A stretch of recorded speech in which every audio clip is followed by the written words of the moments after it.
Mallareddy mass మళ్ళీ పెంచారు dose. Mallareddy అంటే ఎవరు? మల్లారెడ్డి అంటూ మొన్నటిదాకా డైలాగ్ కొట్టి మేడ్చల్ ఎమ్మెల్యే మల్లారెడ్డి ఇప్పుడు కేటీఆర్ అంటే ఎవరు అంటున్నారు. ఇంతకీ మల్లారెడ్డి దృష్టిలో కేటీఆర్ అంటే ఎవరు? ఆయన ఇంకా ఏం చెప్పారు? పీర్జాదిగూడలో కేటీఆర్ సమక్షంలో పలు పార్టీలకు చెందిన నేతలు బీఆర్ఎస్ లో చేరారు. ఈ మీటింగ్ లో మల్లారెడ్డి హల్చల్ చేశారు. మేడ్చల్ చరిత్ర చెప్పుకొచ్చారు. మేడ్చల్ మల్కాజిగిరి పేరును మేడ్చల్ మల్లారెడ్డిగా చెప్పుకున్నారు.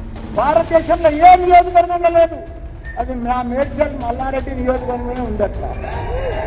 అలాంటి దాన్ని తీసుకుపోయి తుకుడలు చేసి 440 మంది లీడర్లు ఉంటే మాత్రం 220 మంది కౌన్సిలర్లు, కార్పొరేటర్లు ఉండే, సర్పంచులు, వార్డు మెంబర్లు, ఎంపీపీలు, జడ్పీటీసీలు వీళ్ళందరూ మటాస్ అయిపోయారు. పగతోటి మల్లన్న మీద పగతోటి కాంగ్రెస్ ప్రభుత్వం చేసి ఇప్పుడు 16 చేసింది.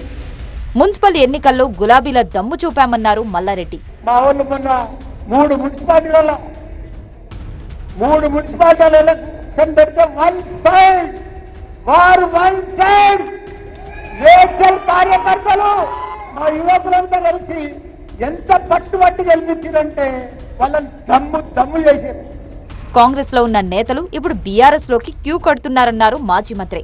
గవర్నమెంట్ మారినప్పుడు అటు పోయింది, కానీ ఇప్పుడు మళ్ళీ అందరూ స్పందన తయారవుతారు. పాపం అంతా కన్ఫ్యూజ్ అయిపోయారు.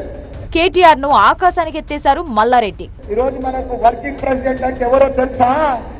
మనకు కాబోయే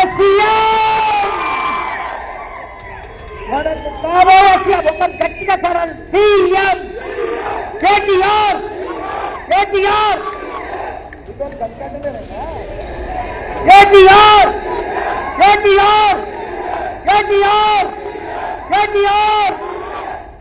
పార్టీలో తేడా రాకుండా ముఖ్య నేతలందరికీ జై కొట్టించారు మల్లారెడ్డి. జై తెలంగాణ, జై కేసీఆర్, జై కేటీఆర్, జై హరీష్ అన్న.